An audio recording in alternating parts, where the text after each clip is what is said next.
Gelengkan kepala dan katakan, Tidak! Tidak! abaikan rayuannya dan katakan, Tidak. Tidak! tutup telinga dan katakan, Tidak! Tidak!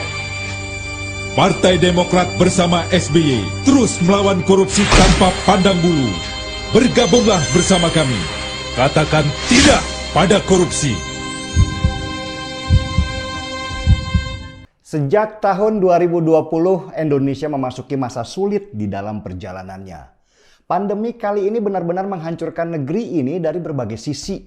Selain banyak yang meninggal, yang terkena dampak parah adalah sisi ekonomi. Saya menerima banyak pesan di kotak pesan saya, banyak yang membutuhkan bantuan keuangan karena ekonomi mereka hancur sejak pandemi pertama. Apalagi ketika diterapkan PPKM darurat. Otomatis pendapatan mereka berkurang dan banyak yang berhenti karena nggak ada kerjaan. Pada situasi seperti ini, seharusnya sudah dimulai gotong royong nasional untuk mengembalikan situasi minimal dalam kondisi bertahan. Tapi ternyata sulit juga karena ada sebagian elit politik yang malah menari di tengah pandemi memanfaatkan musibah untuk kepentingan mereka sendiri. Dan elit politik yang paling kentara memainkan isu di tengah pandemi ini adalah Partai Demokrat. Partai yang dulu berkuasa dan sekarang ada di posisi 3 terbawah kursinya di DPR RI ini sedang sibuk mengerahkan kadernya untuk terus-menerus menyerang pemerintah daripada sibuk memberi solusi bagaimana mengatasi situasi ini. Sejak pandemi gelombang pertama, Partai Demokratlah yang terlihat berupaya keras melawan kebijakan pemerintah untuk tidak melakukan lockdown karena itu akan berbahaya untuk ekonomi sekitar. Kita ingat kemarin, Partai Demokrat yang begitu keras serukan supaya lockdown. Dan bahkan bukan itu saja, mereka memerintahkan kader-kadernya untuk melakukan lockdown di wilayahnya meski itu bertentangan dengan keputusan pusat. Berdasar perintah dari Partai Demokrat lah, pada bulan Maret 2020 lalu, Tegal menutup akses masuk ke kotanya, mengurung diri dari semua kegiatan arus keluar masuk orang dan barang. Wali kota Tegal adalah kader Demokrat dan dia langsung ditegur oleh Gubernur Jawa Tengah Ganjar Pranowo atas keputusannya yang menentang kebijakan pemerintah pusat. Dan bukan hanya Tegal, Papua juga melakukan lockdown pada waktu itu. Sebagai catatan kita, Lukas NMB, Gubernur Papua, juga adalah kader Demokrat. Bukan hanya mengerahkan kadernya yang jadi pimpinan daerah, AHY bahkan mengerahkan anaknya sendiri untuk mendesak Jokowi supaya melakukan lockdown. Salah seorang anak AHY menulis pidato dalam bahasa Inggris kalau Indonesia perlu lockdown untuk mencegah corona menyebar di tanah air. Isi pidatonya itu diupload di Instagram AHY dan mulailah menjadi bahan olok-olok politik pada waktu itu yang membuat ibunya Anissa Pohan langsung baper nggak karuan. Saking bapernya sang bunda, saya malah sempat mau disomasi hanya karena menyindir mereka yang tua-tua di Demokrat yang dengan teganya memanfaatkan anaknya yang masih kecil dalam urusan politik orang tuanya. Tapi ya gitulah, mereka cuma ngancem doang. Buktinya sampai sekarang nggak ada tuh somasi yang dikirim, cuma ributnya di pers doang. Memasuki pandemi gelombang kedua yang dikabarkan lebih mematikan. Partai Demokrat mengambil posisi lagi menari di atas panggung pandemi. Ketika keluar meme dari BEM UI, kader-kader mereka lah yang paling sibuk membela BEM UI kalau mereka ada di jalan yang benar. Bahkan Rahlan Narsidik, kader Demokrat yang kurang terkenal dan nggak punya kerjaan apa-apa itu, malah mengusulkan supaya DPR memanfaatkan hak interpelasi atau hak bertanya kepada pemerintah kenapa akun-akun media sosial pengurus BEM UI itu diretas. Coba perhatikan, usulan ini kan sangat bodoh sekali dilakukan oleh orang yang dianggap politisi senior di Demokrat. Apa coba hubungannya urusan akun medsos BEM UI dengan pemerintah? Kecurigaan Rahlan Narsidik yang menganggap kalau kemungkinan peretasan akun itu dilakukan oleh lembaga negara Mungkin muncul dari alam bawah sadarnya karena dia sering meretas akun-akun orang lain atau menggerakkan buzzer-buzzer untuk menaikkan nama Demokrat yang sudah tenggelam ke laut dalam. Ada lagi yang namanya Andi Arief. Andi Arief ini adalah mantan aktivis dan petinggi di Partai Demokrat.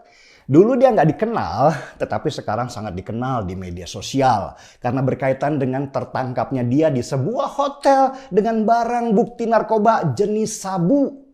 Selain sabu, di hotel itu juga ada seorang wanita yang tidak dikenal dan ada sebungkus kondom bergerigi di atas meja.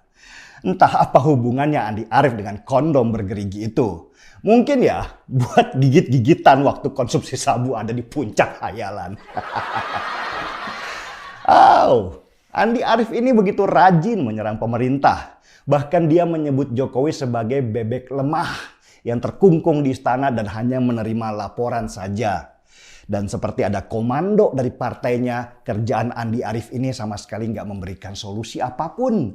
Tetapi dia hanya menertawakan situasi yang ada sambil terus-menerus memompahkan pesimisme kalau corona ini tidak akan berhasil ditangani pemerintah.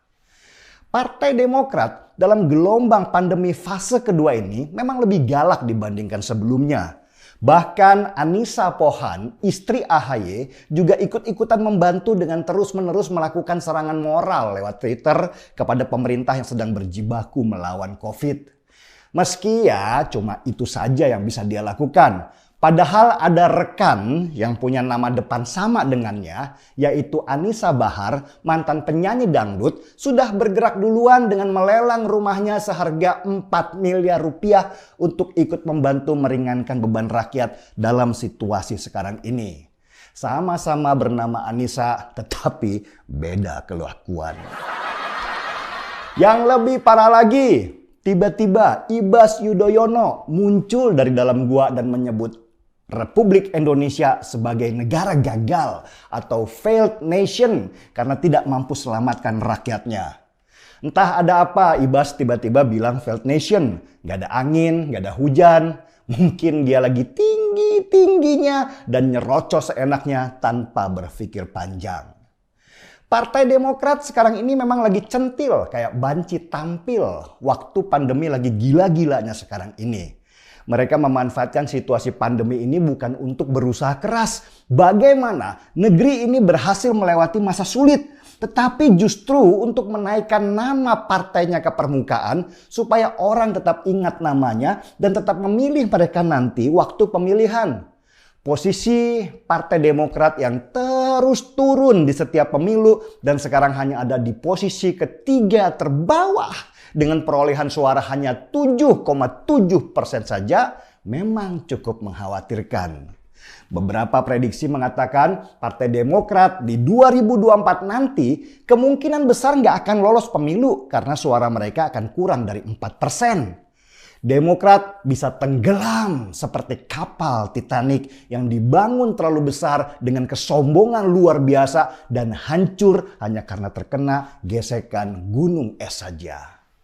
Tapi oke lah, gak ada Demokrat, politik emang gak rame.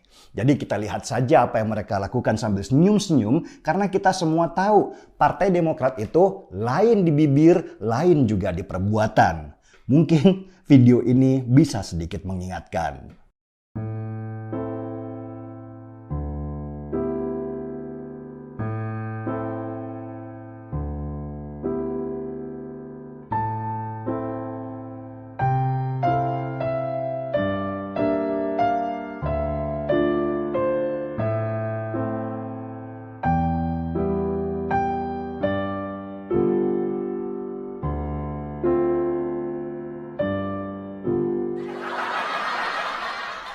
Markida, mari kita tunggu Demokrat berprestasi saat Lebaran Kuda.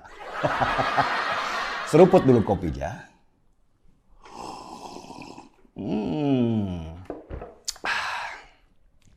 Saya Denny Siregar, kita di acara Timeline.